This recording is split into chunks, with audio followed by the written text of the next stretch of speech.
ان الحمد للہ نحمده ونستعینه ونستغفره ونعوذ باللہ من شرور انفسنا ومن سیئات اعمالنا من يهده اللہ فلا مضل له ومن يضلل فلا هادی له واشهد ان لا الہ الا اللہ وحدہ لا شریک له واشهد ان محمدا عبده ورسوله اما بعد فان خير الحديث كتاب الله وخير الهدي هدي محمد صلى الله عليه واله وسلم وشر الامور محدثاتها وكل محدثة بدعة وكل بدعة ضلالة وكل ضلالة في النار. اعوذ باللہ السمیع العلیم من الشیطان الرجیم من ہمزہ ونفخہ ونفثہ بسم اللہ الرحمن الرحیم رب اشرح لی صدری ویسر لی امری واحلل عقدۃ من لسانی یفقہوا قولی بسم اللہ الرحمن الرحیم ان اللہ وملائکتہ یصلون علی النبی یا ایہا الذین آمنوا صلوا علیہ وسلموا تسلیما اللہم صلی علی محمد وعلی آل محمد کما صلیت علی ابراہیم وعلی آل ابراہیم انک حمید مجید اللہم بارک علی محمد وعلی آل محمد کما بارکت علی ابراہیم وعلی آل ابراہیم انک حمید مجید اللہم ربنا آتنا فی الدنیا حسنۃ وفی الآخرۃ حسنۃ وقنا عذاب النار ربنا آتنا من لدنک رحمۃ وہیئ لنا من امرنا رشدا لا الہ الا انت سبحانک انی کنت من الظالمین حسبنا اللہ ونعم الوکیل یا حی یا قیوم برحمتک استغیث ولا حول ولا قوة الا باللہ العلی العظیم آمین. الحمدللہ آج 5 جولائی 2020 کی قرآن کلاس نمبر 35 کی اسٹوڈیو ریکارڈنگ ہونے جا رہی ہے.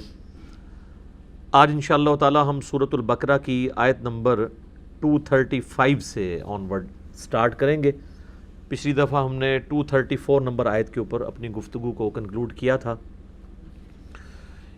یہ آلموسٹ مسلسل 3 کتابیں 3 ہمارے جو لیکچرز ہیں مسلسل یہ طلاق سے ریلیٹڈ جو شریعت کے احکامات ہیں اس سے ریلیٹڈ ڈیٹیل ڈسکشن کے اوپر یہ لیکچرز مشتمل ہیں. آج والا بھی انشاءاللہ اسی کے ضمن میں آئے گا.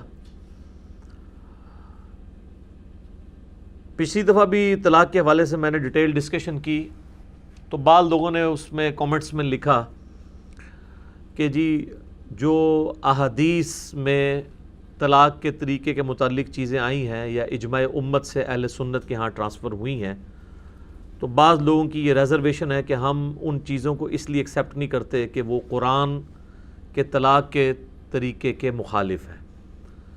تو جب قرآن میں جو طلاق کا طریقہ بیان ہوا ہے اس طریقے سے ہٹ کے جو بھی طلاق دے گا اس کی طلاق اسٹیبلش ہی نہیں ہوگی. یہ ان کا موقف ہے. لیکن بات وہی ہے کہ کتاب و سنت کو ہم صحابہ کرام علیہم رضوان کے اقوال کی روشنی میں سمجھتے ہیں کیونکہ وہ سب سے پہلے اسٹوڈنٹ ہیں نبی صلی اللہ علیہ وآلہ وسلم کے. جہاں تک بزرگ پرستی کا یا آبا پرستی کا یا سلف پرستی کا تعلق ہے تو ان ساری چیزوں کے تو میں بھی خلاف ہوں. لیکن اگر کوئی شخص یہ کہے گا کہ ہم صحابہ کرام یا اہل بیت کے فہم کو چھوڑ کر ڈائریکٹ قرآن کو اپنے فہم کے مطابق سمجھیں گے تو ظاہر ہے کہ اس کا یہ ہم فہم ایکسیپٹ نہیں کریں گے. اس کی وجہ یہ ہے کہ قرآن حکیم کے اولین مخاطبین جو ہیں وہ صحابہ کرام تھے. ہاں انڈیویجول کسی صحابی کی رائے سے آپ کو اختلاف ہو سکتا ہے لیکن جب صحابہ کا اجماع ہو کسی مسئلے کے اوپر یا اکثریت صحابہ کرام کی ایک طرف ہو پھر اب آپ کو کوئی حق نہیں پہنچتا کہ آپ اس طرح کے معاملات کو آگے لے کے چلیں ان کی مخالفت کے اوپر.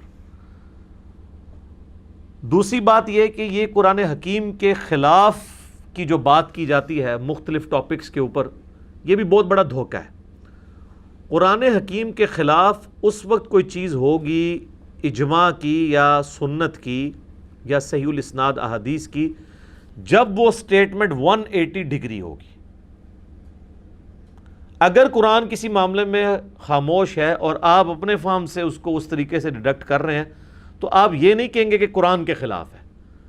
قرآن کے خلاف تب ہوگا جب احادیث یہ کہتی ہوں کہ اکٹھی 3 طلاقیں دی جائیں سوائے ایک لیان کے مسئلے کے. وہ تو مسئلہ ہی قرآن میں بھی بالکل ڈیفرنٹ طریقے سے ہے. کسی حدیث میں نہیں آیا کہ اکٹھی 3 طلاقیں دو. اگر اس طرح آتا پھر ہم کہتے ہیں یہ قرآن کے خلاف ہے. احادیث میں تو یہ آیا ہے کہ 3 طلاقیں جب دی گئی ہیں تو اسے اسٹیبلش کیا گیا ہے گناہ کے ہوتے ہوئے. یہ کہیں احادیث میں نہیں آیا کہ جی اکٹھی 3 طلاقیں دی جائیں. اس کے الٹ ملتا ہے. سنن نسائی کے اندر حدیث ہے ایک شخص نے اپنی بیوی کو ایک مجلس میں 3 طلاقیں دیں تو نبی صلی اللہ علیہ وآلہ وسلم اتنے جلال میں ہے, آپ نے فرمایا کہ میں زندہ ہوں اور اللہ کی حدوں کو توڑا جا رہا ہے. ایک صحابی کھڑے ان کا یا رسول اللہ اجازت دیں اس کی گردن میں کاٹ دوں, لیکن آپ علیہ السلام نے اس کی اجازت نہیں دی. یہ حدیث اس بات کا ثبوت ہے کہ نبی علیہ السلام نے اس کو ناپسند فرمایا ہے اکٹھی 3 طلاقیں دینے کو, اور کہا جا رہا ہے کہ اللہ کی حدود توڑی جا رہی ہیں. اگر اکٹھی 3 طلاقیں دینے سے طلاقیں اسٹیبلش نہ ہو رہی ہوتی تو نبی علیہ السلام کو یہ کہنے کی ضرورت نہیں تھی کہ اللہ کی حدود توڑی جا رہی ہیں. آپ یہ فرما دیتے یہ ایک محمل جملہ, یہ اسٹیبلش ہی نہیں ہوا, کوئی حد ٹوٹی ہی نہیں ہے. حد ٹوٹنے کا مطلب یہ ہے کہ ایک چیز غلط طریقے سے ہو گئی ہے اور اسٹیبلش ہو گئی ہے. پھر مسلم شریف میں حدیث ہے کہ نبی علیہ السلام نے حالت حیض میں طلاق دینے سے منع فرمایا, اور ڈیٹیل ملتی ہے کہ عبداللہ بن عمر نے حالت حیض میں اپنی بیوی کو طلاق دی تو نبی علیہ السلام نے ان کو کہا کہ رجوع کرو. تو وہ پھر آگے وہ تابعی پوچھتا ہے کہ وہ ایک طلاق جو حیض کی حالت میں دینا حرام ہے, وہ جو دی تھی وہ اسٹیبلش ہو گئی تھی. انہوں نے کہا اس کو اسٹیبلش کیے بغیر تو چارہ نہیں تھا, اگرچہ ہوئی حرام طریقے سے, لیکن اس ایک طلاق کو جو ایک اختیار تھا مرد کا وہ اس نے یوز کر لیا, وہ اسٹیبلش ہو گئی.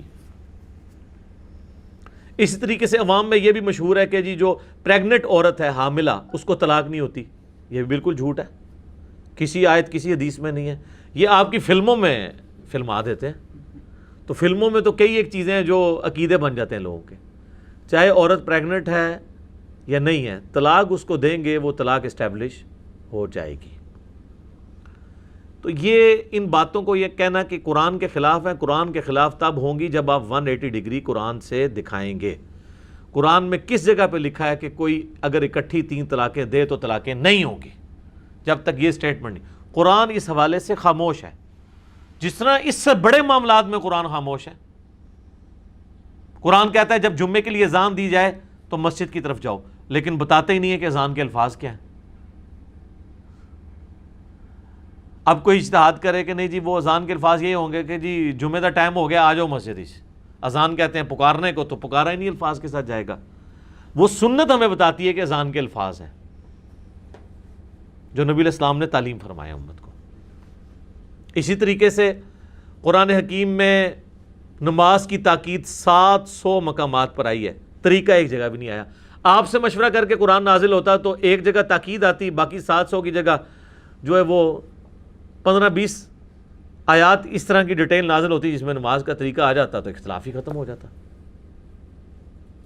تو یہ یاد رکھیں کہ دین کے ماخذ بنیادی طور پر 2 ہیں, قرآن اور سنت. جو کہتا ہے نا کہ دین کا ماخذ صرف قرآن ہے سنت نہیں ہے, وہ کافر ہے. جی گمراہ نہیں, کافر.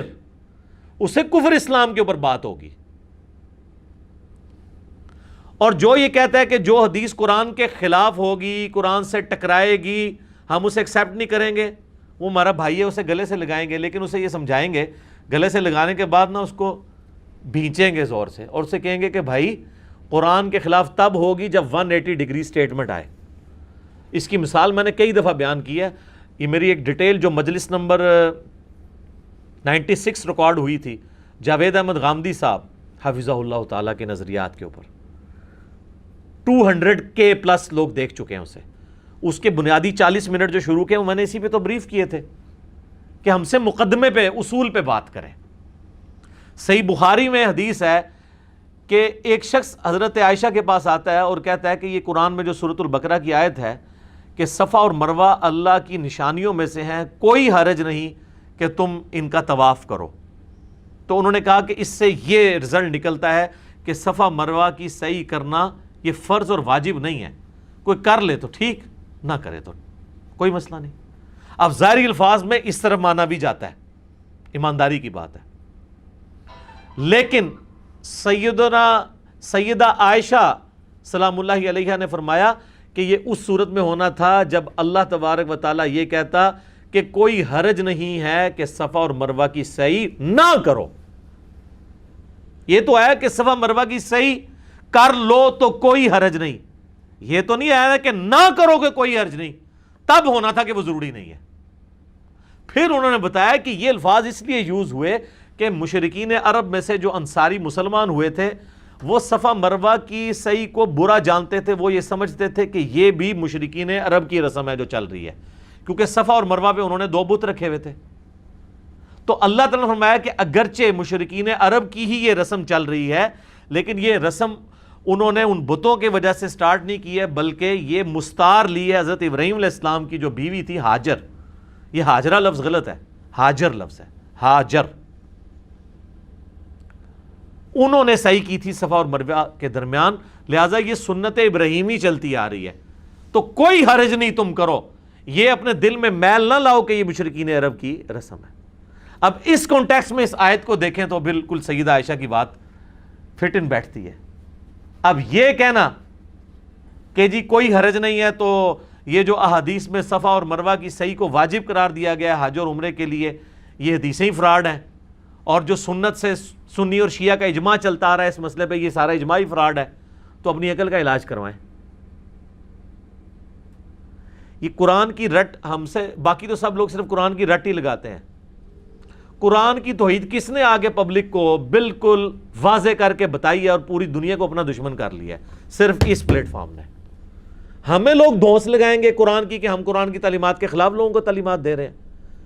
وہ لوگ جو اپنے محلے میں کھڑے ہو کے نا چوک میں توحید کی بات نہیں کر سکتے، ہاں نیٹ پہ چھپ چھپا کے صرف کمنٹس کر سکتے ہیں، یہ پوسٹیں شیئر کروا سکتے ہیں. وہ بھی اگر سائبر کرائم والے پہنچ جائیں تو وہ اس سے بھی لانے برات کر دیں گے. یہ تو توحید کی دلیری ہے. کون سا عالم دین ہے اس وقت جو قرآن کی توحید کو پبلک تک پہنچا رہا ہو؟ جرت ہی نہیں ہوتی. بس وہی توحید بیان کرتے ہیں، نہیں چاند اللہ نے بنایا، سورج اللہ نے بنایا. وہ سارے ہوتے غیر مسلم ہی مان رہے ہیں چاند اللہ نے بنایا، سورج اللہ نے بنایا. اس توحید نال کوئی فرق نہیں پیندا. توحید وہ بیان کرنی ہے جو نوح علیہ السلام نے بیان کی ہے، اور 950 سال میں 80 بندے بھی پورے نہیں کر سکے. سینچری تو مارنی دور کی بات ہے، 80 بھی پورے نہیں ہوئے. تو وہ توحید آپ سے کوئی نہیں سنے گا. تو اللہ کا شکر ہے یہ پلیٹ فارم قرآن کی دعوت کو لے کے چل رہا ہے. قرآن سے 180 ڈگری جب تک سٹیٹمنٹ نہیں ٹکرائے گی، قرآن خاموش ہے کہ کٹھی 3 طلاقیں دی جائیں تو اس کا کیا ہوگا. وہ صحابہ کرام کے میں نے الموطا امام مالک سے بتایا اقوال موجود ہیں، پوری ڈیٹیل کے ساتھ یہ چیزیں موجود ہیں. اور دوسری بات یہ، ہمارے معاشرے میں جو چیز عام ہو گئی ہے نا کہ 3 طلاقیں ضروری دینی ہے، بیوی کون ہی ہے، یہ بھی غلط ہے. طلاق تو ایک ہی دینی چاہیے. 3 طہر کے بعد 90 دن کے بعد وہ طلاق بائن بن کے بیوی ویسے ہی فارغ ہو جائے گی، نکاح ٹوٹ جائے گا. اب اس عورت کی مرضی، چاہے آپ سے دوبارہ نکاح کرے کیونکہ ایک طلاق ہوئی بھی ہے نا، چاہے کسی اور مرد سے کرے. البتہ 90 دن کے اندر وہ والا مرد جو ہے زیادہ حقدار ہے رجوع کرنے کے، کیونکہ وہ طلاق رجعی ہوگی، اس میں نکاح نہیں ٹوٹتا، صرف طلاق ہوتی ہے. لیکن 90 دن کے بعد طلاق بائن ہونے سے نکاح بھی ٹوٹ جاتا ہے. اب نیا نکاح اور نیا حق مہر ہوگا. تو طلاق ہونی ایک چاہیے. یہ جو کہتے ہیں نا جی سنت طریقہ یہ ہے کہ ایک طلاق دیں، پھر 90 دن کے بعد دوسری طلاق دیں، پھر 90 دن کے بعد تیسری طلاق دیں، جو غامدی صاحب اور ذاکر نائک کی طرف منسوب کی جاتی ہے. تو ہم ان سے پوچھتے ہیں کہ یہ طریقہ قرآن میں کہاں لکھا ہوا ہے کہ 90 دن بعد ضروری طلاقیں دینی ہیں تم نے؟ یہ بھی تو آپ نے خود ہی گھڑا ہے نا، اور آپ دعویٰ کر رہے ہیں کہ یہ قرآن کا طریقہ ہے. قرآن کا طریقہ تو ہے کہ طلاق ایک دینی ہے آپ نے. وہ جو ہے نا طلاق مرتان، وہ یہ ہے کہ بفرض محال کبھی مسئلہ بن گیا اور دوبارہ دینی پڑ گئی تو 2 ہی دفعہ دے سکتے ہو، تیسری دفعہ بیوی فارغ ہو جائے گی. یہ جو آپ کہتے ہیں نا قرآن کا طریقہ ہے کہ 90 دن بعد دیں گے، پھر 90 دن بعد دیں گے، جھوٹ باندھ رہے ہیں آپ لوگ قرآن کے اوپر. کدھر قرآن میں لکھا ہوا ہے 90 دن کے بعد دیں گے؟ قرآن میں تو ایک طلاق کا ذکر ہے صرف، کہ طلاق ایک دینی ہے، اور اس کے بعد ذکر آتا ہے کہ چاہو تو رجوع کر لو، اور چاہے تو وہ جب 90 دن گزر جائیں وہ کسی اور سے نکاح کر لے۔ دوسری تیسری طلاق تو قرآن میں ہے ہی نہیں ہے، وہ تو اس صورت میں ہے جب وہ بسانے کی نیت سے لے آیا تھا، پھر کبھی حالات کبھی خراب ہو گئے، سال بعد 2 سال بعد 10 سال بعد تو اس نے دوسری دی۔ یہ 90 دن کے جو آپ نے پیچز بنا کے اور ایک خود ساختہ طریقہ امت کو بتا رہے ہیں اور کلیم کر رہے ہیں گلے پھاڑ پھاڑ کے یہ قرآن کا طریقہ ہے، تو قرآن ہم سے زیادہ آپ جانتے ہیں؟ کدھر قرآن میں لکھا ہوا ہے طریقہ؟ کوئی قرآن میں یہ طریقہ نہیں لکھا ہوا۔ قرآن اس حوالے سے خاموش ہے، جس طرح اس سے بڑے معاملات کے اوپر قرآن خاموش ہے، سنت کی طرف لے کے جاتا ہے، اس معاملے میں بھی سنت کی طرف لے کے جاتا ہے۔ کافی عرصہ پہلے جب میرا یہ نظریات سامنے آئے نا، اس وقت مولانا اسحاق صاحب رحمہ اللہ تعالی زندہ تھے، تو ہمارے جو فات بھائی ہیں جو ان کا چینل چلاتے ہیں، مولانا اسحاق اردو، نسٹ یونیورسٹی میں وہ پروفیسر ہیں، شریف النفس آدمی ہیں، مجھ سے رابطے میں رہتے ہیں، تو انہوں نے نا مولانا اسحاق صاحب رحمہ اللہ تعالیٰ کو کال ملائی کہ اس طرح جو ہے نا، وہ انجینئر صاحب کہتے ہیں کہ ایک مجلس کی 3 طلاقیں 3 ہوتی ہیں۔ انجینئر صاحب یہ نہیں کہتے کہ ایک مجلس میں 3 طلاقیں دی جائیں، میں تو 1 طلاق کے بھی مخالف ہوں، آپ 3 کی بات کر رہے ہیں۔ ہم تو لوگوں کو چیخ چیخ کے مسلم شریف کی حدیث سنا رہے ہیں کہ شیطان کا تخت پانیوں پہ لگا ہوا ہے، وہ تو خوش ہوتا ہے جب کوئی طلاق ہوتی ہے، تو وہ اپنے اس چیلے کو جس نے طلاق کروائی ہوتی ہے اس کو جفی ڈال کے ملتا ہے۔ میں نے کو کہنا ہے کہ 3 طلاقیں ایک مجلس میں دیں، میں تو یہ بتا رہا ہوں کہ اگر کوئی دے بیٹھے تو اسٹیبلش ہو جائیں گی، لوگوں کو ایجوکیٹ کریں کہ 3 کیا، وہ 1 بھی نہ دیں، اور جب کبھی دینی پڑے تو 1 ہی دیں۔ اور اگر پاکستان کے قانون کے شر سے بچنا ہو تو عورت خلا لے لے، کیونکہ مسند امام شافعی میں سیدنا عثمان غنی رضی اللہ تعالیٰ عنہ کا فتویٰ موجود ہے کہ اگر عورت خلا لے گی نا، اگرچہ خلا ایکویلنٹ ٹو 3 طلاق ہوتا ہے، یا 1 طلاق 90 دن گزر جائیں تو اس کے ایکویلنٹ ہوتا ہے، لیکن اس میں چونکہ مرد نے طلاق نہیں دی ہوتی، لہٰذا اسی مرد کے ساتھ دوبارہ شادی ہو سکتی ہے، حلالے اور حرامے کے بغیر ہی۔ وہ میں نے پچھلی دفعہ بریف کر دیا تھا حلالہ کیا اور حرامہ کیا۔ حلالہ بھی وہ ایک چھری بنائی ہوئی ہے، وہ تو حلالہ نیچرل ہو جائے تو ہو جائے، یہ جو پری پلان حلالہ ہے اس کو تو سنن ابن ماجہ میں لعنت کی گئی ہے۔ تو مولانا اسحاق صاحب کو انہوں نے کال ملائی کہ اس طرح جی انجینئر صاحب یہ کہتے ہیں جی کٹھی تھی۔ میں نے کبھی یہ نہیں کہا کہ کٹھی 3 طلاقیں دیں، میں تو آپ سے ایک ورژن آگے ہوں، آپ تو کہتے ہیں نا 90 دن کر کے کہیں، میں تو کہتا ہوں 2 ہی کوئی نہ، اور اگر 2 تو قرآن کے تحت 1 ہی دو، 90 دن کے بعد وہ ویسے ہی آزاد ہے، چاہے آپ سے شادی کرے چاہے کسی سے، کم از کم آپشن تو کھلا رہے۔ تو آپ کے بزرگوں نے، آپ کے علماء نے، آپ کے بھی سو کالڈ قرآن کی دعوت دینے والوں نے آپ کو قرآن کے طلاق کا طریقہ بھی غلط بتایا ہے۔ قرآن کی طلاق کا طریقہ تو ہم آپ کو بتا رہے ہیں کہ یہ ہے، آپ کو کس نے کہہ دیا 90 دن کے بعد دو؟ وہ بھی غلط ہے۔ طلاق تو 1 ہی دینی ہے اگر ضرورت پڑے، 90 دن بعد وہ ویسے ہی عورت آزاد ہے۔ ویسے بھی اس نے جو اپنا خلا کا وہ اس کا جو عدت کا پیریڈ ہے وہ تو 90 دن گزارنا ہی ہے، چاہے کسی نے حرام کام کرتے ہوئے کٹھی 3 دی ہیں چاہے 1 دی ہیں، 90 دن تو اس نے گزارنے ہیں، اس سے پہلے تو وہ شادی کر بھی نہیں سکتی، لہٰذا 1 ہی دیں، 90 دن بعد وہ آزاد ہے۔ ہاں، جو عورت خلا لے گی تو وہ ابو داؤد ترمذی ابن ماجہ میں موجود ہے کہ اس کی جو عدت ہے نا وہ 1 مہینہ ہے، بشرطے کہ وہ پریگنٹ نہ ہو۔ پریگنٹ کی قرآن میں آیا کہ وضع حمل، اولاد پیدا ہونے کے بعد اس کی عدت ختم ہوگی، چاہے وہ 6 مہینے لگ جائیں، چاہے وہ 9 مہینے لگ جائیں، چاہے 1 دن لگے۔ اور اگر وہ متعلقہ ہے تب بھی اور بیوہ ہے تو تب بھی، سوگ بھی ختم ہو جائے گا 4 مہینے 10 دن والا۔ یہ اللہ نے پریگنٹ عورت کو نا ایک ایج دی ہے کہ کیونکہ اس کے گھر اب خوشی آئی ہے نا، تو اب سوگ کی کوئی تک نہیں بنتا، کیونکہ اللہ نے اس سے بڑی خوشی اسے دے دی ہے، تو سوگ اس کا ختم، اب جو بیوہ نے کرنا تھا وہ بھی ختم۔ تو قرآن کی روح سے یہ باتیں کرنا غلط ہے۔ وہ مولانا اسحاق صاحب کو فات بھائی نے کال ملائی اور کہا جی وہ علی بھائی کہتے ہیں کٹھی 3 ہو جاتی ہیں، اور وہ کہتے ہیں یہ صحابہ کا اجماع ہے، اور وہ کہتے ہیں یہ جو حدیث ہے مسلم شریف کی کہ نبی علیہ السلام کے زمانے میں 3 ایک تصور کی جاتی تھی، پھر حضرت ابوبکر کے زمانے میں، پھر حضرت عمر کے بھی ابتدائی چند سالوں میں، پھر حضرت عمر نے اس کو اسٹیبلش کیا کہ 3 کٹھی دی جائیں گی تو 3 ہی میں شمار کروں گا، مسلم شریف کی حدیث۔ تو پہلی بات یہ ہے کہ یہ تو حدیث آپ لوگوں کے بھی خلاف جاتی ہے۔ آپ لوگ کہتے ہیں کہ قرآن کے خلاف ہم نہیں باتیں مانیں گے، تو سیدنا عمر نے کیا قرآن کے خلاف یہ ڈیسیژن دیا تھا؟ یہ ہمیں پیش کرتے ہیں نا کہ حضرت عمر نے 3 طلاقیں اکٹھی کروائی ہیں، تو پیش کہاں سے کر رہے ہیں؟ مسلم شریف سے۔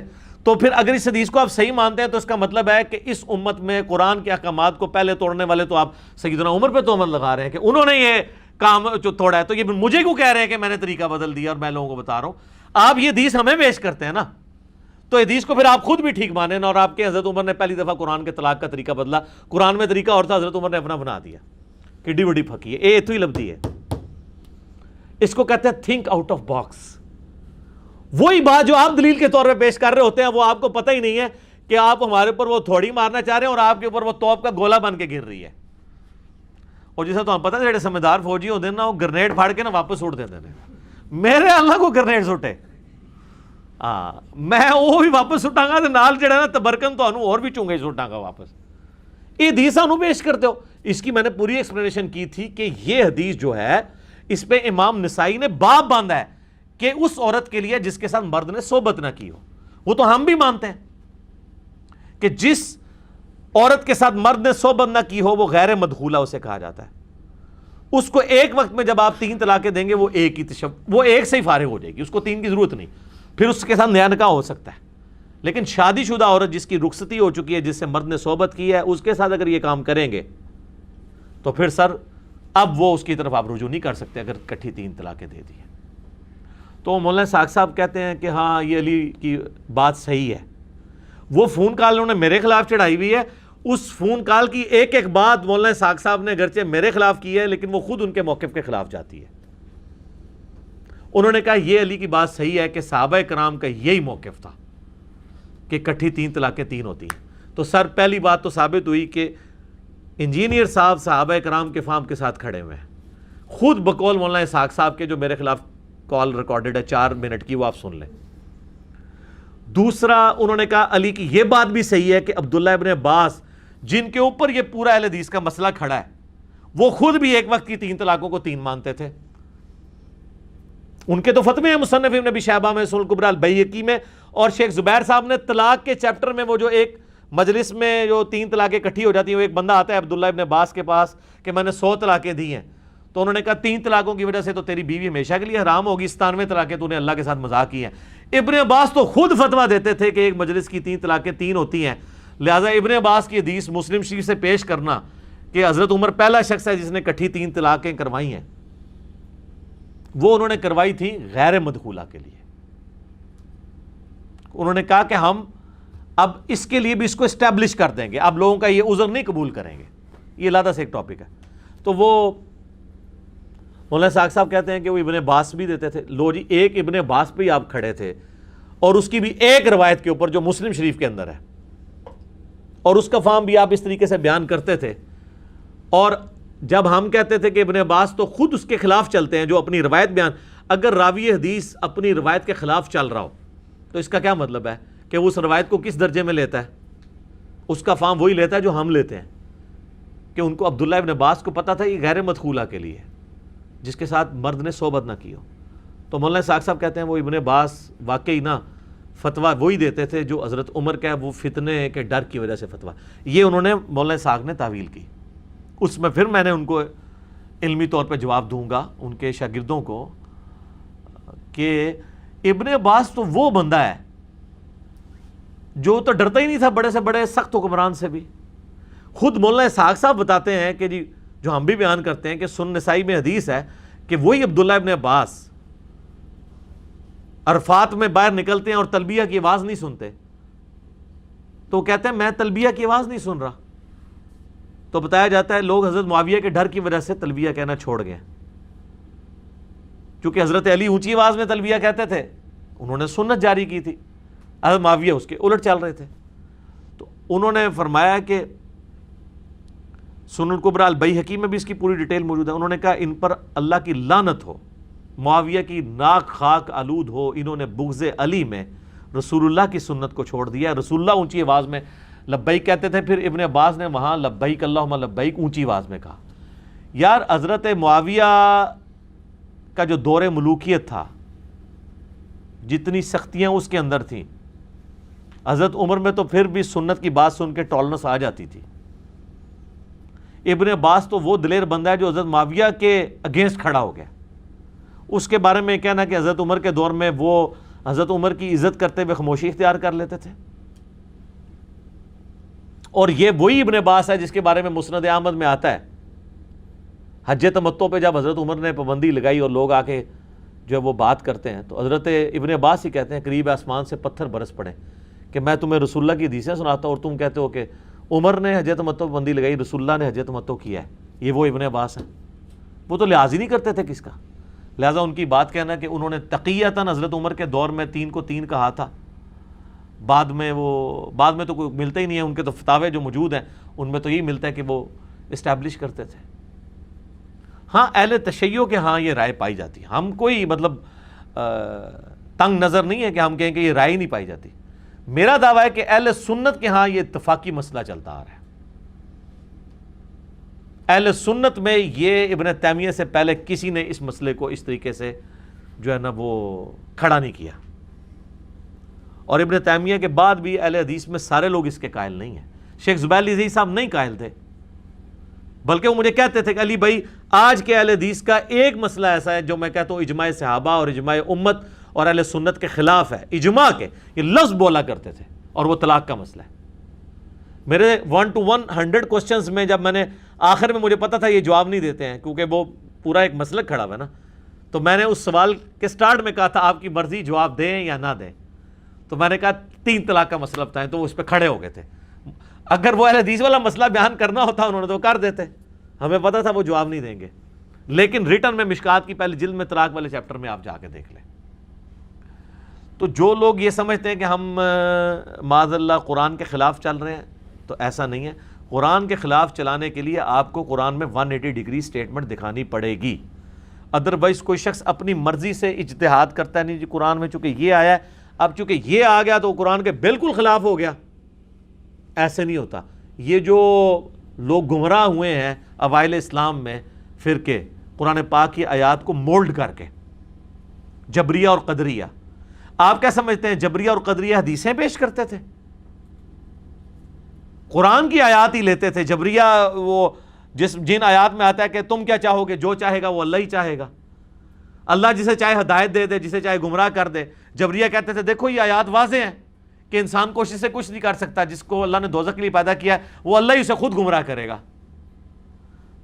قدریہ جو ہیں وہ دوسری طرف آتے تھے، وہ کہتے تھے قرآن میں آیت ہے وَالَّذِينَ جَاهَدُوا فِينَا لَنَهْدِيَنَّهُمْ سُبُلَنَا، جو لوگ ہماری راہ میں کوشش کریں گے ہم انہیں راہ دکھائیں گے. وہ کہتے تھے کہ دیکھیں یہ کوشش آپ کی اپنی ہے، اللہ نے کچھ نہیں کرنا، اللہ نے تو بعد میں جو کچھ کرنا ہے کرنا ہے. لیکن وہ پھر اتنا غلو اس میں کرتے تھے کہ وہ تقدیر کو بھی سائڈ پہ نکال دیتے تھے. جبکہ اہل سنت کا موقف درمیان میں ہے کہ نہ ٹوٹلی انسان کے اختیار میں اللہ نے چیز چھوڑی ہوئی ہے اور نہ ٹوٹلی جبر کیا ہے انسان کے اوپر. جبر کہتے ہیں یہ زبردستی کرنا، جبریہ اسی سے نکلے ہیں. وہ کہتے ہیں ہم پہ اللہ نے جبر کیا ہے، معاذ اللہ ہمیں دوزخ یا جنت کے لیے زبردستی پیدا کر دی ہے اور اسکروٹنی کر دی ہے. اور قدریہ جو ہیں وہ تقدیر کے منکر ہو گئے، وہ دوسری طرف چلے گئے کہ نہیں بھی اللہ نے بنا کے دنیا چھوڑ دی ہے، وہ جس طرف دنیا کی مرضی ہوگی اس طرف لے کے چلیں گے. یہ دونوں ایکسٹریمز تھے. لہٰذا یہ میں نے دیکھیں آلموسٹ اس پہ آدھا گھنٹہ میں نے لگا دیا صرف اس لیے کہ پچھلی دفعہ بال لوگوں کے کومنٹس آئے تھے. میں چاہ رہا ہوں کہ میں اس کو اپنی زندگی میں اس حوالے سے، ویسے تو میں نے کئی ایک ویڈیوز ریکارڈ کروا دی ہیں، تعصب کی اینک اتار کے دیکھیں. آپ ضرور یہ موقف اڈاپٹ کر سکتے ہیں کہ جی میرے نزدیک یہ موقف اس طرح نہیں اس طرح ہے. ہمیں کوئی یہ دھونس نہ لگائے کہ ہم قرآن کے خلاف چل رہے ہیں. قرآن کے حق میں آواز بلند کرنا اور اپنی لائف کو سٹیک پہ لگانا، کروڑوں لوگوں کی دشمنیاں مول لینا اس پلیٹ فارم سے ہو رہا ہے. لہٰذا یہاں کوئی نہ سمجھے کہ ہم قرآن کے خلاف کوئی بات ایکسیپٹ کر لیں گے. طلاق کا تو مسئلہ ہی بہت چھوٹا ہے. مجھے کیا تھا، میں طلاق میں بھی مخالفت لے سکتا ہوں. آج جو لوگ شرک کے اوپر چل رہے ہیں آپ ان کو کہیں گے طلاق کا مسئلہ زیادہ آپ کو چبھتا ہے یا چبھے گا اگر میں وہ والا موقف اڈاپٹ کروں، یا یہ جو انجینئر صاحب آپ کے بابوں کے ساتھ جو کچھ کرتے ہیں ان کی تعلیمات کے ساتھ یہ چبھتا ہے. تو وہ کہیں گے جی وہ سارے موقف ہی اڈاپٹ کر لیں ہمارے مخالفت کے، صرف ہمارے بابوں کو کہنا چھوڑ دیں تو ہم اس کے ساتھ کھڑے ہیں. مجھے کئی علماء ہیں، مفتیاں ہیں، فون کرتے ہیں جی انجینئر صاحب بہت بڑا کام کر رہے ہیں جی، آپ اہل بیت کا دفاع تو کسی نے آج تک ویسا کیے نہیں جو آپ کر رہے ہیں، بس صرف بابوں پہ ہاتھ ہلا رکھیں. بھی بابوں پہ ہاتھ ہلا کیسے رکھ لیں؟ جب ہم اہل بیت کے دفاع کے لیے کھڑے ہیں تو ہم اللہ کے دفاع کے لیے نہ کھڑے ہوں، توحید کے دفاع کے لیے نہ کھڑے ہوں؟ اہل بیت سے ہماری عقیدت کیا اس وجہ سے ہے کہ وہ اہل بیت کو اللہ نے مرتبہ دیا ہوا ہے، یا اس وجہ سے کہ ان کی نسبت اللہ اور اس کے رسول کے ساتھ ہے؟ ہمیں کسی کے ساتھ کیا ہمدردی ہو سکتی ہے؟ دیکھیں، انسان کی محبت صرف خونی رشتے کے ساتھ ہوتی ہے جو نیچرل ہے، باقی ساری محبتیں آپ نے ارن کرنی ہے۔ نبی علیہ السلام کے ساتھ بھی ہماری جو محبت ہے وہ ہم نے ارن کی ہوئی ہے، بچپن سے ہمارے دماغ میں ڈالا گیا۔ ادروائز آج ایک نیو مسلم آتا ہے، اس کو نبی علیہ السلام کی محبت ارن کرنی پڑے گی۔ صحابہ کو اس لیے ارن کرنی نہیں پڑتی تھی کہ وہ حضور کی صحبت کر لیتے تھے، آپ کی شخصیت سے متاثر ہوتے تھے، آہستہ آہستہ آپ کے دل میں، ان کے دل میں حضور کے لیے محبت آ جاتی تھی۔ آج نبی علیہ السلام کی آپ کس طرح کسی کے دل میں محبت ڈالیں گے؟ تعلیمات کی روشنی میں آہستہ کرتے وہ ارن کرے گا۔ لیکن ماں باپ کی محبت، بیوی بچوں کی محبت آپ کو ارن نہیں کرنی پڑتی، بلکہ آپ کے اندر جبلی طور پہ اللہ نے رکھی ہوئی ہے۔ تو اہل بیت کی محبت ہمارے اندر جبلی نہیں ہے، ہم نے ارن کی ہے۔ صحابہ کی محبت ہم نے ارن کی ہے، رسول اللہ کی محبت ہم نے ارن کی ہے۔ تو جو محبتیں ہم نے ارن کی ہوئی ہیں وہ محبتیں ہم نے اللہ کی وجہ سے ارن کی ہیں۔ جبلت میں جو ہماری محبت ہے وہ ہماری گاڈ کے ساتھ ہے، جو کریٹر ہے ہمارا، وہ ہمارے اندر وہ محبت موجود ہے۔ آپ اسے عشق الہی کہہ دیں، اس کو محبت الہی کہہ دیں، جو بھی آپ اس کے لیے نام رکھتے ہیں، باقی سب نسبتیں تو اس کی وجہ سے۔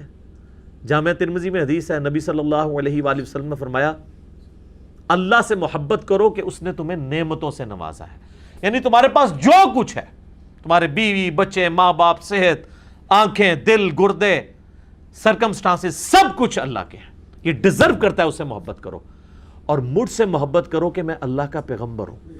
رسول اللہ نے اپنی شخصیت کو بھی اللہ کے ساتھ جوڑا ہے۔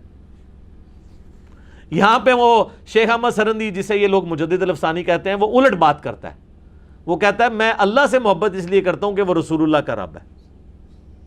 کتنا گستاخانہ جملہ ہے یہ، رسول اللہ کے سامنے کہا جائے نا تو جس طرح وہ ماشاء اللہ وشئت والے کو حضور نے کہا تھا نا، ٹھیک ہے، کہ بئس الخطیب انت، وہ جو مسلم شریف میں حدیث آتی ہے، وَمَن يَعْصِهِمَا، جو ان دونوں کی نافرمانی کرے، اور مسند احمد میں آتا ہے کہ وہ حضور نے فرمایا قل بل ما شاء اللہ وحدہ۔ تو یہ اور قرآن میں آیا جناب، لقد من اللہ علی المؤمنین اذ بعث فیہم رسولا، یہ اللہ کا احسان ہے کہ مومنین میں رسول کو بھیجا ہے۔ اللہ نے تو یہ کہا نہیں ہے کہ یہ رسول اللہ کا احسان ہے کہ اس نے تمہیں اللہ کا تعارف کروایا۔ یہ ہر چیز کو الٹتا ہے، اور یہ تو چلو پرانے تھے نا، رسول اللہ تک رہتے تھے، اب تو رسول اللہ صلی اللہ علیہ وسلم بھی بیچ میں سے نکل چکے ہیں، اب تو کہتے ہیں ہمارے بابے سب کچھ ہیں، انہوں نے ہی ہمیں اللہ رسول کا تعارف کرایا، کھیت ہے مٹی تو انہوں تعارف کرایا ہے، اپنی عبادت کروائی ہے، اپنے نامہ دے کلمے پڑھوائے نے۔ تو ان چیزوں کو سمجھے کہ ہم سب کچھ اللہ کے ریفرنس سے لے کے چلتے ہیں۔ اگر اللہ کو آپ نے نکال دیا ہے تو سر آپ کے پلے اب کوئی شے نہیں ہے۔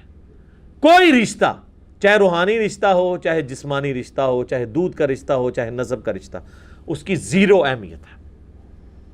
ہم بھی اپنے ماں باپ کے ساتھ وہی سلوک کر رہے ہوتے جو آج گوروں نے ان کو اولڈ ایج ہاؤسز میں رکھا ہوا ہے، اگر ہمیں شریعت کی پابندی نہ ہوتی۔ وہ کہتے ہیں دیکھیں جی ہمارے ماں باپ نے تو اپنی جوانی عیاشی سے گزاری ہے، تو ہمیں حق نہیں ہے کہ ہم اپنی جوانی عیاشی سے گزاریں کہ ان کو پالیں ادھر بیٹھ کے۔ لاجیکلی وہ بات بالکل درست ہے، بچپن میں ہی تھوڑا عرصہ پالا ہے نا، اس کے بعد جب جوانی ہوتی ہے تو وہ اپنی عیاشی کر رہے ہوتے ہیں اور اولاد ہو جاتی ہے۔ وہ کہتے ہیں اب ہماری عیاشی کرنے کا موقع ہے تو ہم ان کو 20 30 40 سال بابوں کو، ادھر تو بابے پھر بھی جلدی جان چھوڑ دیتے ہیں، ادھر تو آپ کو پتہ ہے 80 90 تک تو سارے ہی جاتے ہیں۔ وہ کہتے ہیں اب ہم 20 سال کے ہوئے تو 60 سال اب ان کو پالیں، انہوں نے تو ہمیں 20 سال نہیں پالا تو ان کو ہم 60 سال سنبھالیں۔ لاجیکلی تو بالکل ٹھیک کر رہے ہیں۔ ہاں اللہ کے ریفرنس سے دیکھا جائے تو اللہ نے قرآن حکیم میں کم از کم 4 مقامات پہ توحید کے بعد سب سے پہلا حق ماں باپ کا کہا ہے، تو یہ تو اللہ کا منہ ہمیں مارتا ہے۔ ادروائز تو کوئی شخص بھی کسی کے ساتھ جو ہے وہ خیر خواہی والا معاملہ نہ کرے۔ یہ سب کچھ لوگ جو ہے نا وہ 2 نمبری کر رہے ہوتے ہیں یہ لو میرجز میں بھی آپ دے رہے ہوتے ہیں جی جان دے دوں گا جی یہ کر دوں گا وہ کروں گا، بعد میں آپ دیکھتے ہیں کتے کی طرح ایک دوسرے کو پڑھ رہے ہوتے ہیں، طلاقیں ہو جاتی ہیں، 80% سے زیادہ ناکام ہو جاتی ہیں. تو وہ محبت نہیں ہوتی ہے، وہ بیسیکلی شہوت ہوتی ہے جس کو انہوں نے ایک پاکیزہ محبت کا نام دیا ہوتا ہے. محبت تو شادی کے بعد ہوتی ہے، کیونکہ اللہ نے قرآن میں آپ دیکھ لیں کہیں بھی عورت سے مرد کے ساتھ جو تعلق ہے اس کو شادی کے بعد ہمیشہ ذکر کیا ہے کہ ہم نے تمہاری جنس سے تمہاری بیویاں بنائی تاکہ تم ان سے سکون حاصل کرو اور دل میں محبت ڈال دی ایک دوسرے کے. اللہ تو بعد ہی شادی کے بعد سٹارٹ کرتا ہے، پہلے والا تو کوئی فیر والا چکر ہی نہیں ہوتا جس کو پاکیزہ محبت کہتے ہیں. اور پاکیزہ محبت وہ کہتے ہیں کہ جی بس وہ جی ہم نے وہ ایکسٹریم رویہ کوئی قائم نہیں کیا، بس ہاتھ لگانے تک ہے یا کوئی ڈیٹ مارنے تک ہے، اس کو پاکیزہ محبت. لعنت ہے، پاکیزہ محبت کہاں سے ہوئی ہے؟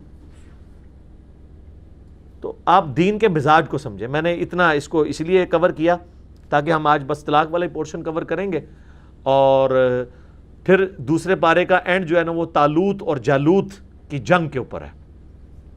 وہ متقاضی ہے کہ ہم اسے الگ ایک لیکچر میں کور کریں انشاءاللہ نیکسٹ قرآن کلاس کے اندر. اور یہ طالوت اور جالوت غزوہ بدر ہے بنی اسرائیل کا، ادھر بھی 313 تھے، صحیح بخاری میں آتا ہے، اور نبی علیہ السلام کے ساتھ بھی 313 تھے. اور یہ طالوت اور جالوت کی جنگ اسی جگہ پہ ہوئی تھی، عین الجالوت جسے کہا جاتا ہے، جہاں پہ سلطان رکن الدین بیبرس نے پہلی دفعہ منگولوں کو شکست دی تھی، جو میں نے ارطغرل ڈرامے والے اس میں کلپ میں بتایا تھا. ایگزیکٹ اسی جگہ پہ نا جنگ ہوئی تھی منگولوں کے ساتھ مسلمانوں کی، اور پھر کئی ہزار سال کے بعد پھر وہ ہسٹری ریپیٹ ہوئی تھی کہ اللہ تعالیٰ نے مسلمانوں کو فتح دی تھی. تو اب جلدی جلدی ان آیات کو کور کر دیتے ہیں. سورۃ البقرہ آیت نمبر 235. اعوذ باللہ من الشیطان الرجیم، بسم اللہ الرحمن الرحیم.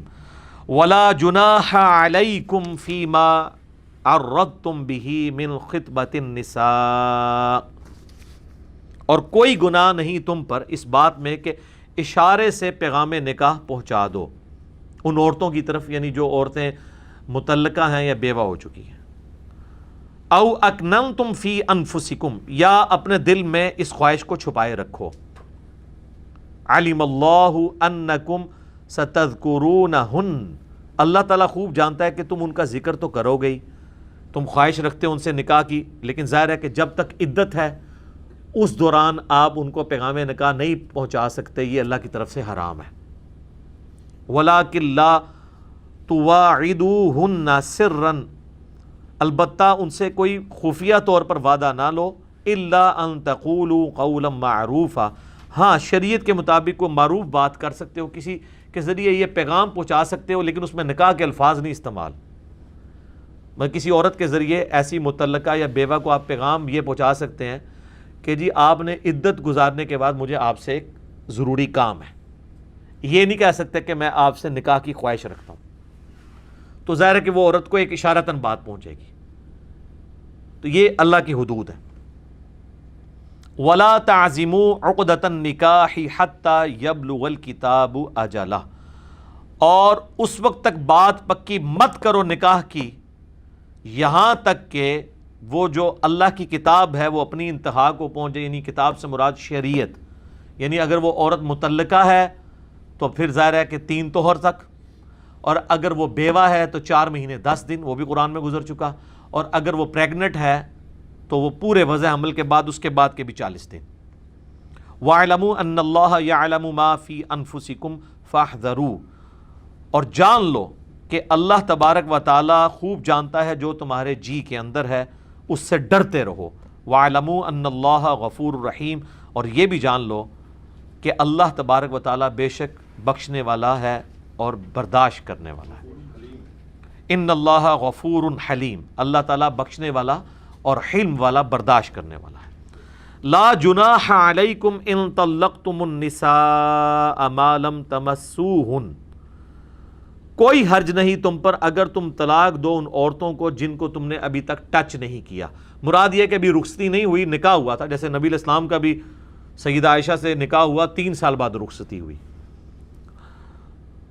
تو عرب میں یہ تھا کہ طلاق مطلب رخصتی ڈیلے، ادھر بھی ہمارے معاشرے میں بھی ہے، جب تک وہ مرد کا کاروبار سیٹ نہ ہو جائے یا کوئی نوکری نہ لگ جائے تو بعض اوقات لٹکا کے رکھتے ہیں وہ بچیوں کو.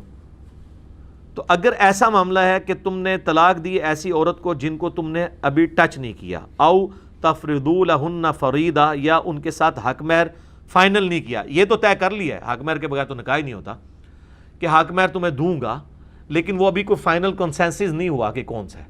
اور اگر اس طرح کا اگر نکاح ہونا جس میں بھی فائنل نہیں ہوا تو عورت کے پاس مرد اسی صورت میں جائے گا کہ پہلے اسے حق مہر دے گا، ورنہ اس کے قریب نہیں جا سکتا، یا یہ ہے کہ عورت خود معاف کر دے.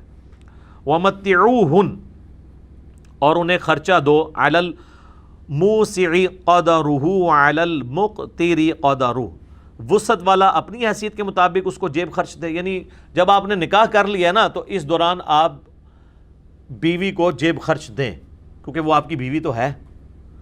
لیکن اگر وہ ڈیمانڈ نہیں کرنا چاہتی ہے، وہ بھی فی الحال ماں باپ کے گھر ہے، وہ علیحدہ معاملہ ہے، وہ خود چھوڑ دے، علیحدہ معاملہ ہے، لیکن بہتر ہے کہ اس کو یہ دیا جائے. لیکن وہ کہا گیا کہ وسعت والا امیر آدمی اپنی حیثیت کے مطابق دے گا، غریب آدمی اپنی حیثیت کے مطابق. میں نے پچھلی دفعہ ڈسکس کیا تھا، وہ طلاق ہو جاتی ہے تو وہ جا کے کورٹ میں کیسز کرتے ہیں، اور وہ مطلب وہ اس کو بھی پتہ ہے کہ یار یہ اس مرد کی تنخواہ اتنی ہے نہیں ہے، وہاں جا کے کہتے ہیں 40,000 روپے مہینے کا خرچہ لگا دو.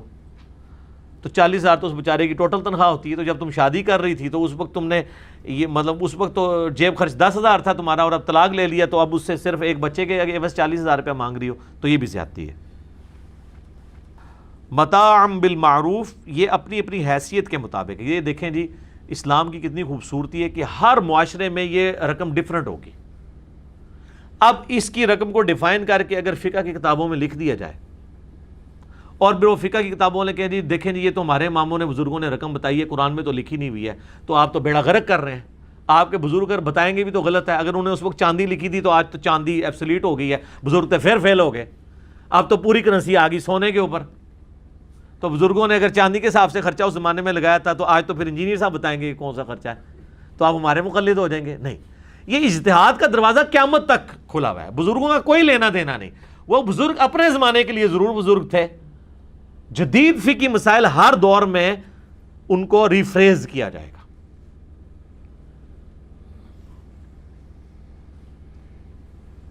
حقا علی المحسنین، یہ حق ہے، یہ فرض ہے نیکوکاروں کے اوپر کہ وہ یہ کام کریں. یعنی جو بدکار ہیں، جو فاسق و فاجر ہیں، وہ تو اللہ کی حدود کو توڑیں گے. جو اللہ کو ماننے والے ہیں اور اللہ کی ماننے والے ہیں وہ ان حدود کو کبھی بھی پامال نہیں ہونے دیں گے. وَإِن طَلَّقْتُمُوهُنَّ مِن قَبْلِ أَن تَمَسُّوهُنَّ، اور اگر تم طلاق دو انہیں اس سے پہلے کہ تم انہیں ہاتھ لگاؤ، تو پھر ایک اور شرعی حکم بھی ہے جس کو فالو کرنا ہے. وَقَدْ فَرَضْتُمْ لَهُنَّ فَرِيضَةً فَنِصْفُ مَا فَرَضْتُمْ، تو جو تم ان کے ساتھ حق مہر مقرر کر چکے ہو تو آدھا حق مہر پھر بھی دینا ہوگا. دیکھیں عورت کو اللہ نے کتنی عزت دی ہے. صرف نکاح ہوا، ایجاب و قبول ہوا، حق مہر کے عوض اب آپ کا ارادہ بدل گیا اور آپ نے حق مہر لکھوایا ہوا تھا 10 لاکھ روپے، تو 5 لاکھ دینے ہوں گے. یا 1 تولہ سونا لکھوایا ہوا تھا حق مہر، تو آدھا تولہ دینا ہوگا. الا ان يعفون او يعفو الذي بيده عقدة النکاح، ہاں ایک ایکسیپشن ہو سکتی ہے کہ وہ عورت خود اپنا حق معاف کر دے. وہ کہہ دے کہ یار دفعہ ہو، جب تو نے مجھے ہی نہیں رکھا تو میں نے تیری رقم لے کے کیا کرنا ہے، یہ بھی اپنے پاس رکھ. ظاہر ہے وہ اسی طرح ہی کہے گی نا، یہ تو نہیں کہے گی حضرت بہت مہربانی آپ نے کچھ عرصہ میرا نام آپ پہ بولتا رہے تو اب بڑی مہربانی ہے اور پیسے میری طرف سے رکھیں. یہ کہے گی دفعہ ہو. تو اللہ تعالیٰ ہمارا اگر وہ خود ہی چھوڑنا چاہتی ہے تو ٹھیک ہے چھوڑ دے. لیکن وہ صرف اس کے لیے نہیں کہا اللہ نے کہا کہ جس کے ہاتھ میں نکاح کی چابی ہے یا پھر وہ چھوڑ دے. وہ نکاح کی چابی کس کے ہاتھ میں ہے؟ مرد کے، کیونکہ طلاق تو وہ دیتا ہے نا. عورت کے ہاتھ میں بھی چابی ہے لیکن وہ جوڈیشری کے تھرو ہے، کھلا. لیکن مرد کے تو ہاتھ میں جس وقت ہے وہ چابی وہ عورت کو کیا دے گا، وہ اپنے کوئی چابی لگا لے گا، باہر پوری زندگی جناب پچھتاندہ رہے گا میں کام کے پا لیا. تو جس کے ہاتھ میں نکاح کی چابی ہے وہ خود چھوڑ دے. مراد کیا کہ یار تو پورے ہی اس کو دے دے، وہ یہی چھوڑے گا نا. کہ اگر وہ حق مہر دے چکا تھا اس عورت کو تو اب وہ کہے گا جی میں نے چونکہ ہاتھ نہیں لگایا، رخصتی نہیں ہوئی، تو آدھا مجھے واپس کر دے. تو وہ تو اس کا حق ہے کہ آدھا واپس لے لے مرد. تو اللہ فرما رہا ہے کہ اگر چاہو تو چھوڑ ہی دو، ٹھیک ہے یار جو دیا ہے اس کے پاس ہی رہنے دو. عورت بھی معاف کر سکتی ہے اور مرد بھی. وَأَن تَعْفُوا أَقْرَبُ لِلتَّقْوَىٰ، اور اگر تم معافی کر دو یہ پرہیزگاری کے قریب ہے۔ اللہ تعالیٰ نے اصول تو بیان کیا ہے، لیکن انکریج اس کو کیا کہ یار ٹھیک ہے، نکاح کیا تھا یار، کیا فرق پڑتا ہے، اس کے پاس ہی رہنے دو، آدھا بھی واپس نہ لو، پوری عورت کو دے دو۔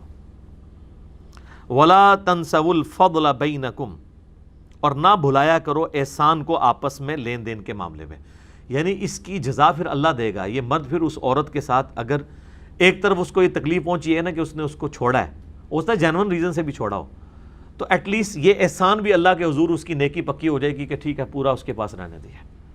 اللہ تعالیٰ یہ بھی نہیں کہہ رہا کہ میں وہ جو تم چھوڑو گے تو وہ رائے گاں جائے گا، یہ صرف دنیا میں تمہاری واہ واہ ہوگی، میں اس کے اگینسٹ تمہیں اجر دوں گا اگر تم نے اس عورت کو پورا ہی حق مہر دے دیا، اسے آدھا بھی نہ لیا۔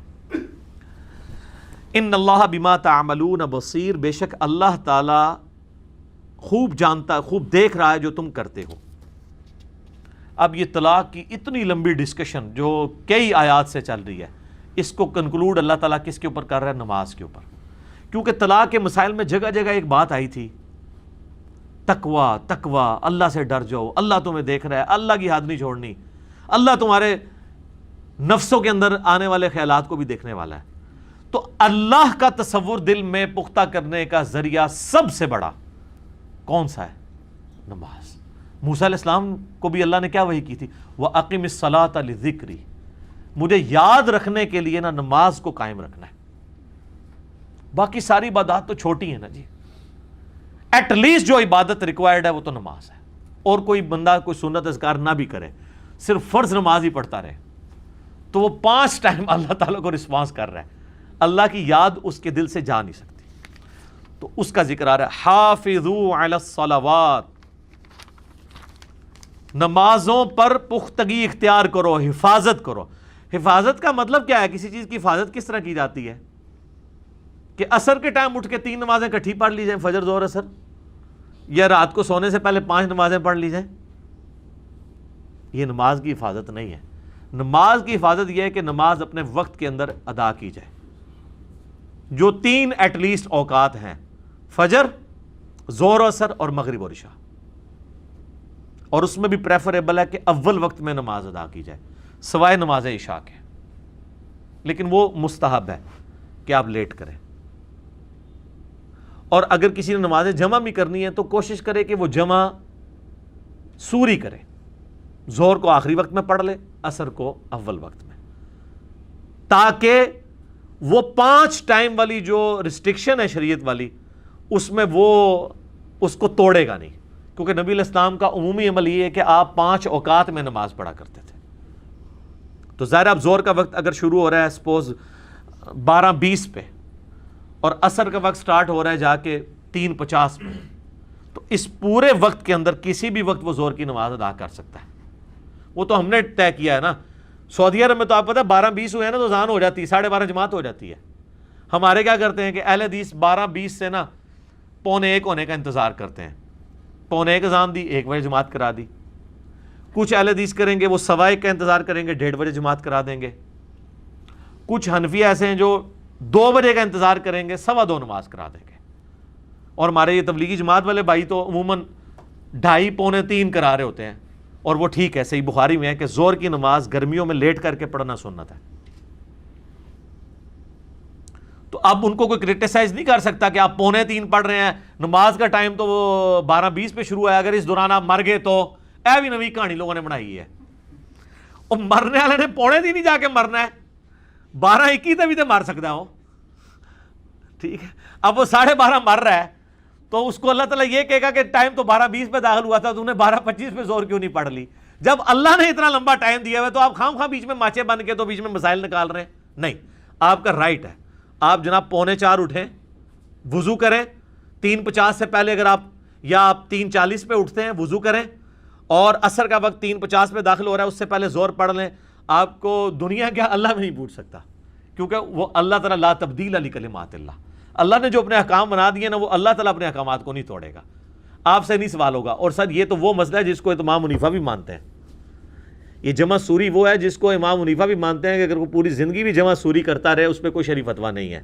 جو نمازیں جمع کرنے کے خلاف ہیں وہ بھی کہتے ہیں جمع سوری ٹھیک ہے، کہ آپ ظہر کو آخری وقت میں پڑھیں، 3:40 پہ ظہر پڑھ لیں، 3:50 پہ عصر کا وقت شروع ہوا یہ پڑھ لیں۔ اسی طریقے سے اگر عشاء کا وقت آج کل آلموسٹ 8:58 پہ یا 9 بجے شروع ہو رہا ہے تو آپ 8:45 مغرب پڑھ لیں، 9:05 پہ عشاء پڑھ لیں۔ تو یہ وہ ہے جس کو امام حنیفہ بھی کہتے ہیں کہ یہ غلط ہے ہی نہیں، کیونکہ یہ 5 اوقات میں 5 نمازیں ہیں۔ لہٰذا میں اہل تشیع سے بھی کہوں گا کہ وہ انہوں نے جو ایک روٹین بنائی ہوئی ہے نا، جمع تقدیم کی ہے، جمع تاخیر تو وہ کرتے ہی نہیں، جمع تقدیم ہی کرتے ہیں، یعنی وہ ظہر کے وقت میں 7 عصر پڑھتے ہیں، مغرب میں، وہ بھی اگر تھوڑی سی ٹالرنس دکھائیں کہ اس کو چینج کریں، کبھی الگ اوقات میں پڑھیں، جس طرح کئی شیعہ علماء پڑھتے ہیں۔ اب جواد نقوی صاحب کو ہم ملنے گئے تو وہ بتا رہے تھے کہ ظہر ہمارے ساتھ پڑھتے ہیں، عصر کی نماز عصر کا وقت جب داخل ہوتا ہے اس وقت پڑھتے ہیں، ہمارے ساتھ جمع نہیں کرتے یہ تقدیم، کبھی جمع تاخیر کر لیں، کبھی جمع سوری کر لیں، تو یہ سارے طریقے سنت ہے۔ تو نمازوں کی حفاظت کرو، والصلاۃ الوسطیٰ، اور خصوصاً جو درمیان والی نماز ہے نا اس کی تو لازمی حفاظت کرو۔ صلاۃ الوسطیٰ کے بارے میں کئی اقوال ہیں، صحابہ کرام کے 2 گروہ ہیں، دونوں احادیث کی روشنی میں ہیں۔ ایک گروہ کا موقف ہے کہ یہ صلاۃ الوسطیٰ فجر کی نماز ہے، اور اکثریت کا موقف ہے یہ نماز عصر ہے، اور میرا اس پہ یوٹیوب پہ کلپ بھی ہے صلاۃ الوسطیٰ کے اوپر۔ میرا بھی موقف یہی ہے کہ یہ نماز عصر ہے، کیونکہ بخاری و مسلم دونوں میں حدیث ہے کہ جب غزوہ خندق کے موقع پر کافروں کے تیروں کی وجہ سے مسلمان اوپنلی میدان میں آ کے نماز نہیں ادا کر سکے اور نبی علیہ السلام کی نماز قضا ہو گئی عصر کی، تو آپ نے کہا اللہ تعالیٰ ان کے گھروں کو آگ سے بھر دے، انہوں نے ہماری صلاۃ الوسطیٰ ضائع کروا دی۔ تو یہ حدیث مرفوع بخاری مسلم کی اس پہ گواہ ہے، اس لیے حافظ ابن کثیر نے تفسیر ابن کثیر میں نا ساری احادیث نقل کر کے انہوں نے کہا اینڈ پہ یہی موقف مضبوط رکھتا ہے کہ نبی علیہ السلام نے جو بخاری مسلم میں آیا نا کہ صلاۃ الوسطیٰ کہا ہے نماز عصر کو، کیونکہ کاروبار زندگی پیک پہ ہوتا ہے، یا اگر لوگ دن کے وقت آرام کر رہے ہوں تو پھر عصر کی نماز پڑھنا تردد ہے، زور پڑھ کے تو بندہ سو جائے کھانا کھا کے، عصر کے لیے اٹھنا ایک تردد ہے۔ باقی فجر کی نماز اور عشاء کی نماز کی تو لادہ سے جو بخاری مسلم میں ہے کہ منافقین پہ یہ باری ہیں، وہ تو اتنی سخت وعیدیں ہیں۔ ہر نماز کی اپنی اہمیت ہے جی، اس میں آپ ذہن میں رکھیں۔ اور جو تھم رول یہی ہے کہ دنیا میں آپ کے لیے جو کام سب سے مشکل ہے نا، آپ کے لیے وہ سب سے زیادہ اجر کا باعث ہے۔ اب گاؤں میں رہنے والے جو لوگ ہیں ان کے لیے آپ اگر پوچھیں، ان کے لیے فجر کوئی مسئلہ ہی نہیں ہے، کیونکہ انہوں نے صبح اٹھ کے وہ بھینسوں کا دودھ دونا ہوتا ہے، باقی مسئلے ان کو عشاء کی نماز مشکل لگتی ہے، مغرب کے بعد ان کو نیند آنا شروع ہو جاتی ہے، ہمیں بسترا ملے اور ہم جا کے لیٹ جائیں۔ ہم سے اگر آپ پوچھیں جنہوں نے دن کو جاگنا ہوتا ہے، ہم تو کہتے ہیں جی عصر کی نماز بڑی آسان ہے، ٹھیک ہے جی، ہم رات کو لیٹ سوتے ہیں، ہمارے لیے فجر کے وقت اٹھنا زیادہ تردد ہوتا ہے، خصوصاً گرمیوں میں۔ تو اس لیے ہر نماز کی اہمیت اپنی جگہ ہے، یہ ذہن میں رکھیے گا۔ وَقُومُوا لِلَّهِ قَانِتِينَ، اور اللہ کے لیے عاجزی کرتے رہو، اللہ کے سامنے عاجزی کے ساتھ کھڑے ہو، اور نماز اس کا ایک پریکٹیکل نمونہ ہے کہ اللہ کے سامنے آپ عاجزی کے ساتھ کھڑے ہوتے ہیں۔ ایک تو اس کے سامنے کھڑے ہوتے ہیں، اور دوسرا پھر اس کی حمد کے بول بولتے ہیں اور اس سے دعا مانگتے ہیں اور اپنی گناہوں کی مغفرت چاہتے ہیں۔ فَإِنْ خِفْتُمْ فَرِجَالًا أَوْ رُكْبَانًا، پھر اگر تمہیں ڈر ہو دشمن وغیرہ کا، چاہے تم پیادہ ہو یا سواری پر ہو، تو ظاہر ہے کہ اس وقت تو پھر نماز اس طرح خشوع سے تو نہیں ادا کر سکو گے۔ فَإِذَا أَمِنْتُمْ، پھر جب تم امن کی حالت میں پہنچ جاؤ، فَاذْكُرُوا اللَّهَ كَمَا عَلَّمَكُمْ مَا لَمْ تَكُونُوا تَعْلَمُونَ، پھر اللہ کا ذکر کرو جس طرح کہ اس نے تمہیں سکھایا ہے جو تم نہیں جانتے تھے۔ یعنی نماز تو تم نے نماز خوف جنگ کی حالت میں پڑھ لی، تیزی سے سفر میں تھے تیزی سے پڑھ لی، دشمن کا خوف تھا، لیکن بعد میں جب اپنے گھر پہنچے سکون ہوا، تو اب جو سنت اذکار ہیں یا باقی جو صبح و شام کے اذکار دعائیں ہیں، سبحان اللہ والحمد للہ ولا الہ الا اللہ واللہ اکبر، یا سبحان اللہ وبحمدہ سبحان اللہ العظیم، یا لا الہ الا اللہ وحدہ لا شریک لہ لہ الملک ولہ الحمد وہو علی کل شیء قدیر، تو یہ اذکار جو ہے نا، یہ پروٹوکول کے ساتھ اس کو تم خوش و خضوع سے کر لیا کرو۔ تو یہ اذکار دیکھیں کتنے امپورٹنٹ ہیں کہ آپ کی نمازوں کی جو کمی ہے نا خوش و خضوع کی، وہ اس سے پوری ہو رہی ہے۔ اس لیے تسبیحات فاطمہ ہر نماز کے بعد نبی علیہ السلام نے تعلیم فرمائی ہے، کیونکہ اس میں تو سارے بہترین کلمات ہیں، سبحان اللہ، الحمدللہ، اللہ اکبر، اور اینڈ پہ لا الہ الا اللہ بھی آ گیا 100 کا عدد پورا کرنے کے لیے۔ جو بخاری مسلم میں حدیث ہے کہ جو ہر فرض نماز کے بعد 33 دفعہ سبحان اللہ، 33 دفعہ الحمدللہ اور 34 دفعہ اللہ اکبر پڑھ لے گا، یا 33 دفعہ اللہ اکبر پڑھے اور 34ویں مرتبہ لا الہ الا اللہ وحدہ لا شریک لہ لہ الملک و لہ الحمد وہو علی کل شیء قدیر پڑھے تو اللہ تعالیٰ اس کے سارے گناہ معاف فرما دے گا اگرچہ سمندر کی جھاگ کے برابر ہوں. اور دوسری بخاری مسلم کی حدیث میں کہ جو یہ پڑھے گا وہ کبھی بھی محروم نہیں لوٹایا جائے گا جو یہ اذکار کر لے. اسے ہم تسبیح فاطمہ کہتے ہیں کیونکہ نبی علیہ السلام نے رات کو سونے سے پہلے بخاری مسلم میں آتا ہے سیدہ فاطمہ کو یہ تعلیم کی تھی جب وہ غلام مانگنے کے لیے گئی تھی. تو اس پہ میرا الگ سے ایک کلپ ہے ماشاءاللہ آلموسٹ 3 لاکھ کے قریب لوگ دیکھ چکے ہیں. اس کا عنوان یہ ہے سب سے بہترین وظیفہ. اس روئے ارض پہ نفلی اذکار میں اس سے بہتر کوئی وظیفہ نہیں ہے. سبحان اللہ، الحمدللہ، اللہ اکبر اور لا الہ الا اللہ، یہ 4 کلمات. تو میں نے ڈیٹیل کے ساتھ اس کے اوپر ڈسکشن کی تھی. اب یہ ٹاپک کنکلوڈ ہو رہا ہے. والذین یتوفون منکم ویذرون ازواجا، تم میں سے جو لوگ فوت ہو جائیں اور وہ بیویاں پیچھے چھوڑ جائیں، وصیۃ لازواجہم متاعا الی الحول غیر اخراج، تو وہ پیچھے یہ وصیت کر جائیں کہ ان کی بیویوں کو 1 سال تک خرچہ دیا جائے اور گھر سے نہ نکالا جائے. یہ آیات پھر وہ وراثت کی آیات سے منسوخ ہو گئی. اس میں تو اللہ نے خود 1/8 حصہ رکھ دیا تھا بیوی کے لیے. ایک بیوی کو 1/8 ملے گا، اگر 2 ہوں گی تو 1/8 پورے مال کا 2 میں تقسیم ہوگا. 1/16 1/16 ملے گا. یہ نہیں ہے کہ اس کو بھی 1/8 ملے گا، پھر تو 4 بیویاں ہوئی تو پیچھے بچنا ہی کچھ نہیں ہے. ٹھیک ہے، تو یہ منسوخ ہو گیا. تو عورت کو آپ طلاق کے بعد بھی 1 سال تک خرچہ دیں گے. یہ اس صورت میں تھا جب اللہ نے وہ رکھا نہیں تھا، وہ والا معاملہ.